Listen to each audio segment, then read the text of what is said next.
If your voice stopped working and your heart stopped beating, what have you built that can speak for you?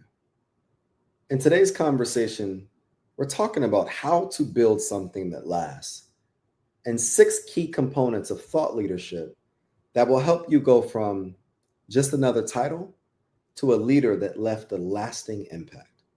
Welcome to another episode of the Contagious Culture podcast.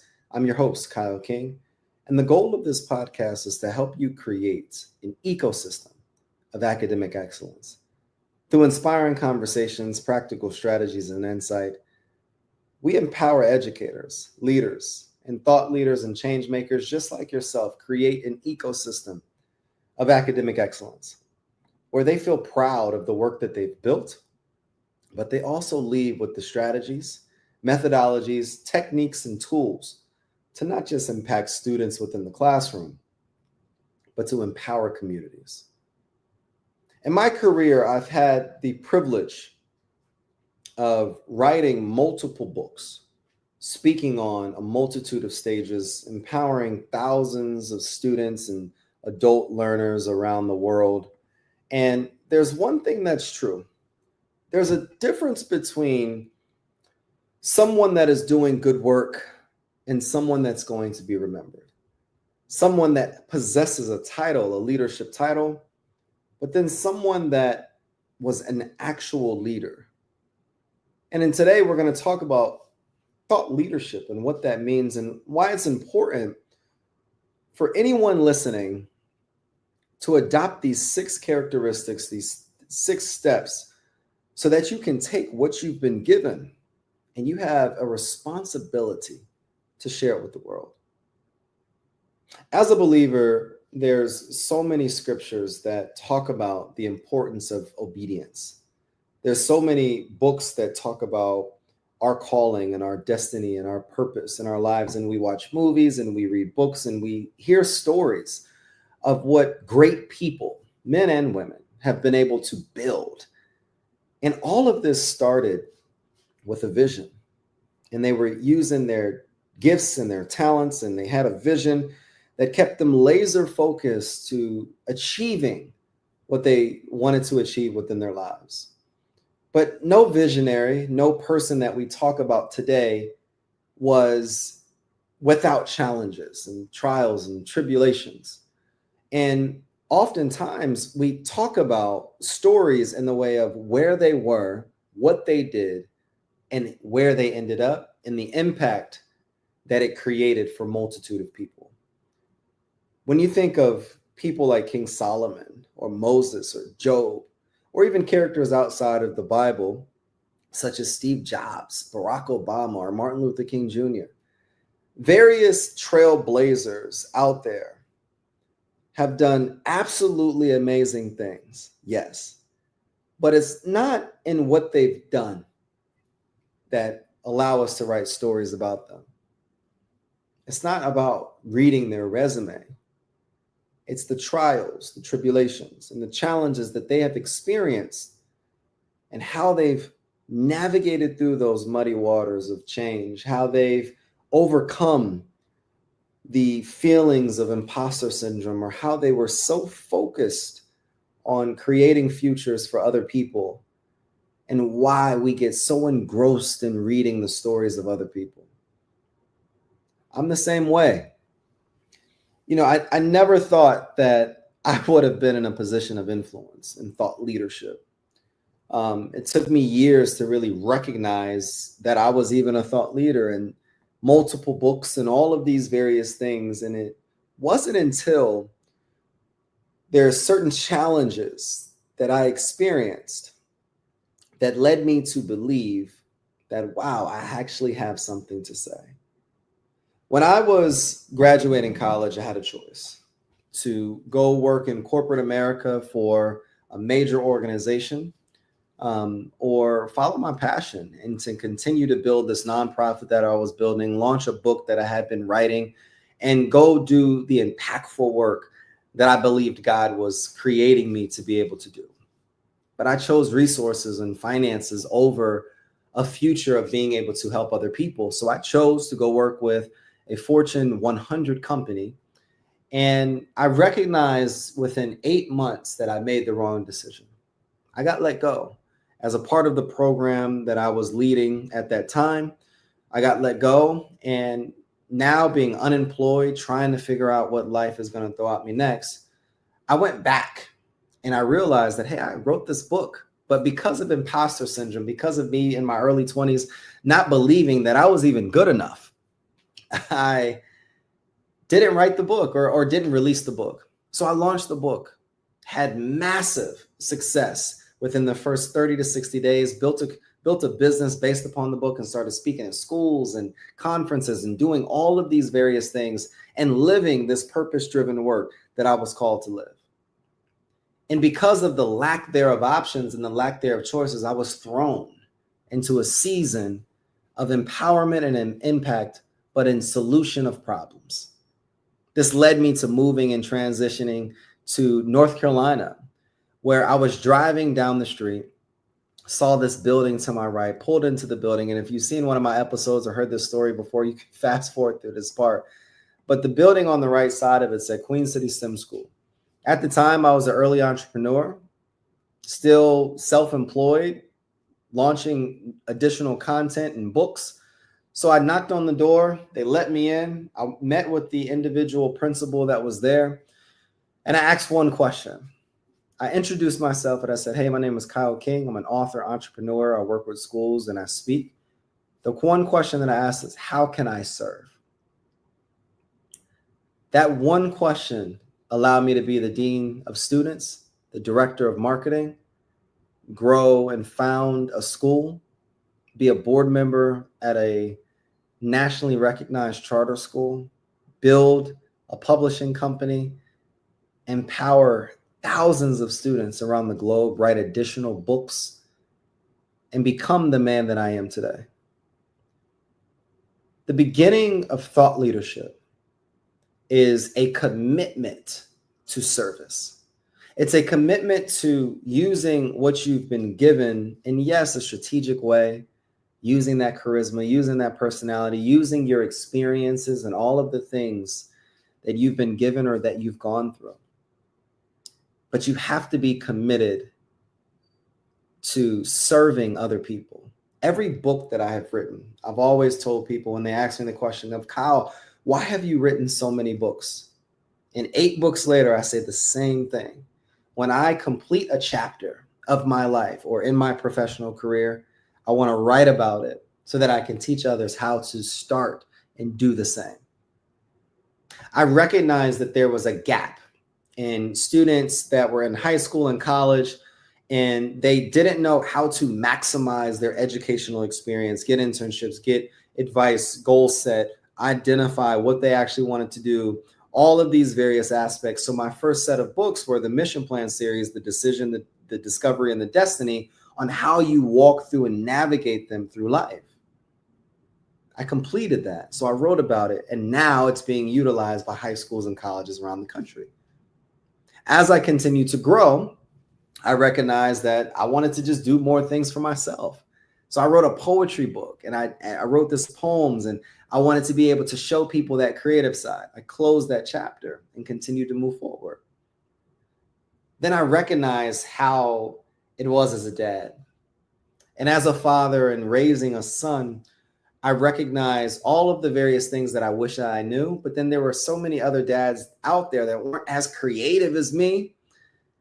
I wanted to teach those other dads how to navigate these conversations with your son, how to have activities, how to teach them how to read, how to teach them how to build confidence, how to do all of these different things. So I created a book about it. And then I started recognizing that I created all of these different books, and then people started coming to me on, how do you write books? So what did I do? I wrote a book on how do you write, publish, promote, and make money profiting off of books, off of your story. And then through this work, through all of this time, I recognized that I was still in education. As a teacher, as a board member, as someone that was serving or volunteering, whether it's nonprofits or schools, and I saw all of these various things. I was taking note, and I use this, again, this notebook that I always mention. I was taking notes of the way that teachers didn't know how to build relationships with students, or challenges that I would solve for parents, or advice or questions that leaders would ask me, and then how I would navigate those situations, or mentorship that I had. And I would write down all of these different notes, all of these different things. And what I recognized is that culture and relationships were the theme of all of the things that I was doing in my life. And I believe that relationships are the breadcrumbs to our destiny, and culture, that invisible mood, that invisible energy, is the reason that we're seeing these various challenges. And if we can have a culture that is contagious, a positive one, then we can transform schools.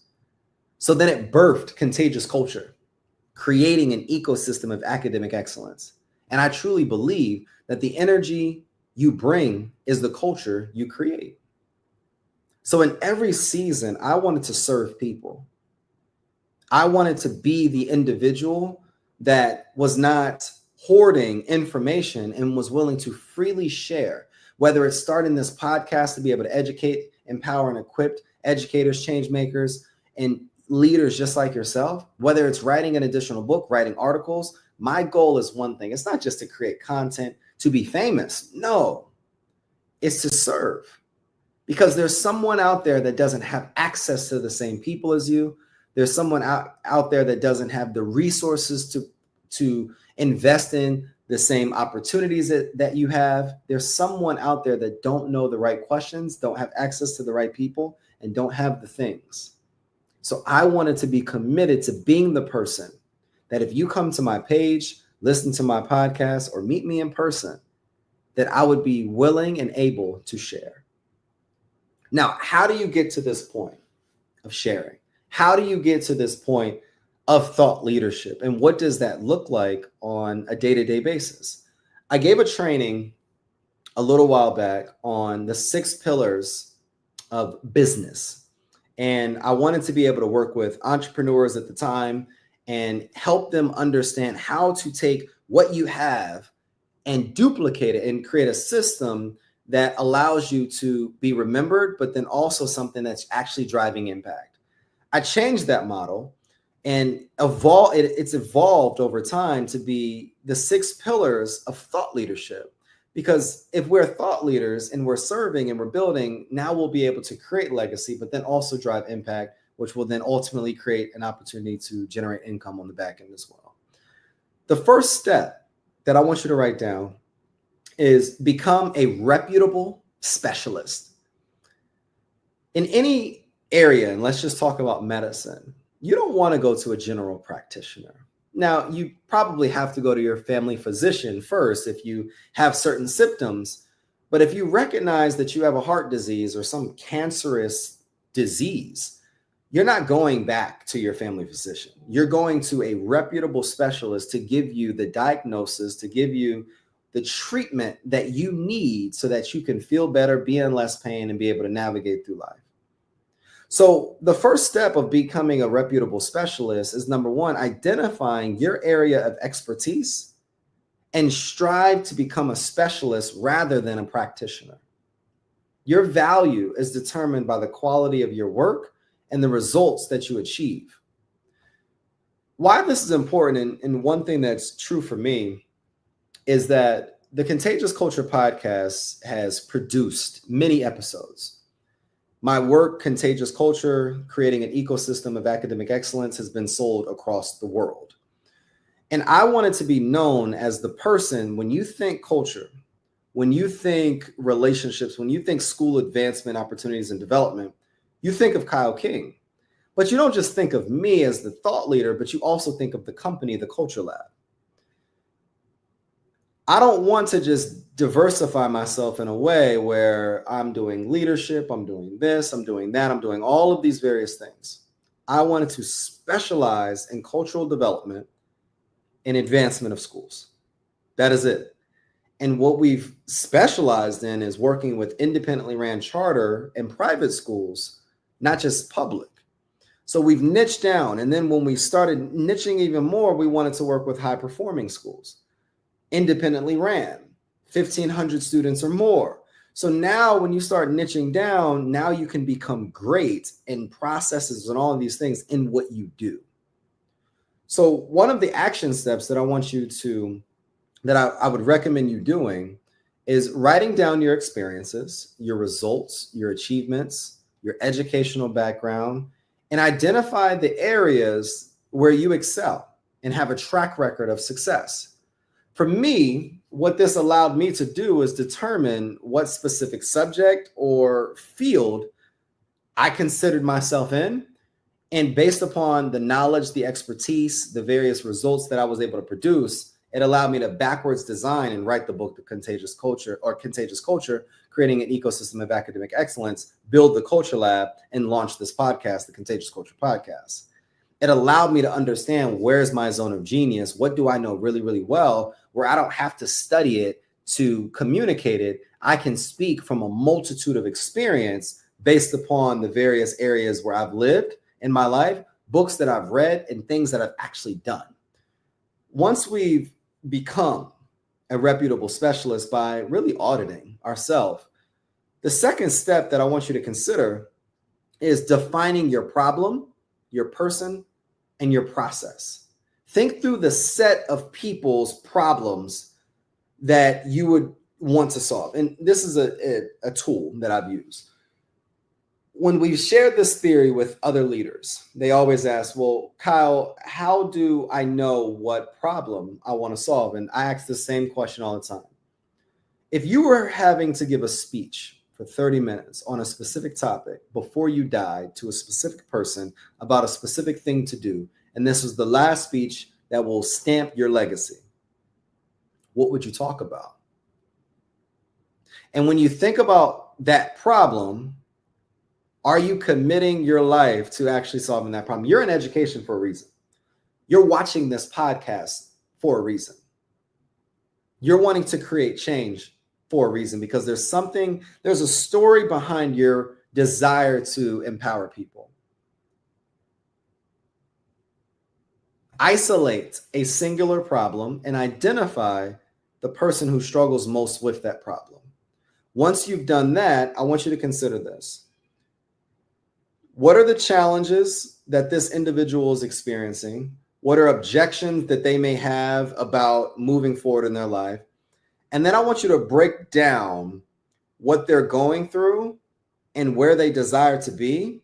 And that middle part is the transformative experience. That transformative experience is your impact. How are you going to define a problem based upon your experience, based upon being a reputable specialist? Design a process around a specific person. That leads us to step number 3. I believe a lot of times we are designing our lives by default rather than creating something that we would actually be proud of designing. We're living our lives by default, not by design.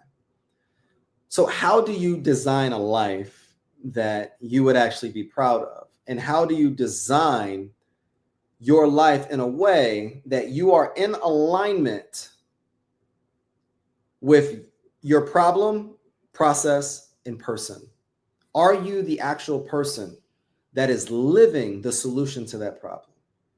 That is embodying the character, the integrity, the commitment, the discipline that person that's struggling sees on a day-to-day basis and can be inspired by. It's important that you build a life that aligns with what you desire based upon the impact that you want to leave. And I want you to consider the person you want to be, the family that you want to have, how you show up in your community, and how you spend your time. And if you had cameras on 24/7 and they were watching you, what would people say about your life? What would your life look like to other people?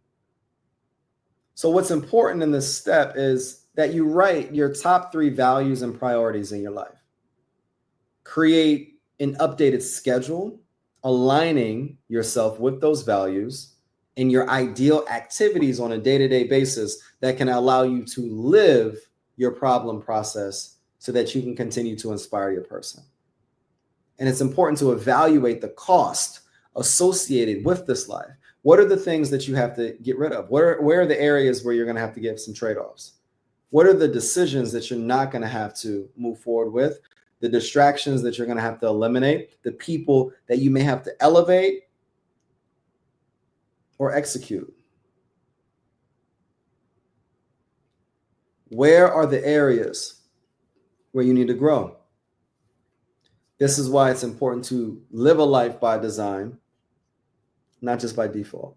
So the first step is to become a reputable specialist. The second step is to define your problem, your process, and your person.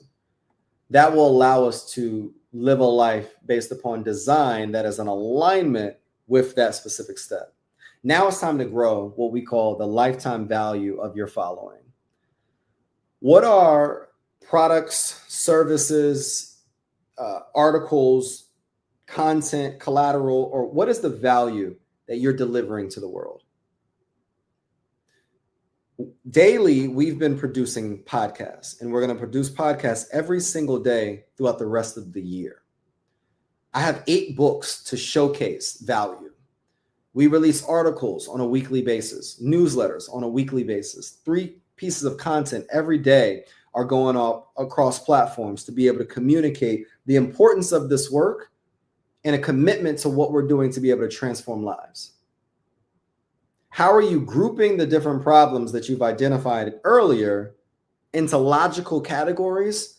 And how are you actually showing that you're solving and committed to solving these problems on a day-to-day basis? Do you have published work? Do you have mentoring groups? Do you have book studies? Do you have accountability partners? Do you have videos that you've launched, podcasts that you've aired, shows that you've been on, panels that you've been invited on? Where can you produce rather than consume? Because if we're really committed to transforming lives, we can't do that in silence and in solitude. It requires us to either be in front of the people or allow our content and our value to be shared in front of the people. Now that we've understood those first few points, step 5 of this model is to be in spaces that need you, but then also be in spaces that can afford you. How can we expand our visibility and our expertise? By being in online markets or recognizing that the world is much bigger than where you live. Recognizing that there may be spaces where you have to minister to people. Showing up at schools or your nonprofit every single day is important, but where are the areas where you recognize there's a high need of that specific problem that you've been called to solve? How can you serve in a different area this week or today? One of the activities that I want you to do is I want you to locate micro communities, podcast networks, masterminds, or communities that are directly connected with the problem that you are wanting to solve. And then I want you to invest either time, talent, or your treasure in those specific markets to give back. This will allow you, like step 1, to continue to confirm or affirm your reputation as someone that is committed to doing these various things in these various areas. And then that leads us to step 6, which is automate your processes. What I mean by automate your processes, again, when we had this conversation, it was for business owners. And we talked about the importance of automating your online systems, and a business without online systems is like a car without an engine, and the importance of these types of systems to have. Now, you have to also automate your system of impact. How are you ensuring on a weekly basis, on a daily basis, that you are committed to doing this work? What are the systems that you've put in place to commit to doing this work? Like every morning at 8 a.m., I'm doing this. Every Tuesday or once a month, I'm committed to doing this. Every other Saturday, I'm committing to taking my son on volunteering opportunities. Once a month, I'm following up on a call with students that I gave a scholarship to. Once a quarter, I'm connecting with students. When I used to teach 8th grade ELA, I'm connecting with that group of students that are now in high school to ensure moving them through. How are you creating systems in your life to ensure that you are remaining impactful, available, and consistent to solving the problems that you set out to solve? Leadership is service, and service is sovereignty.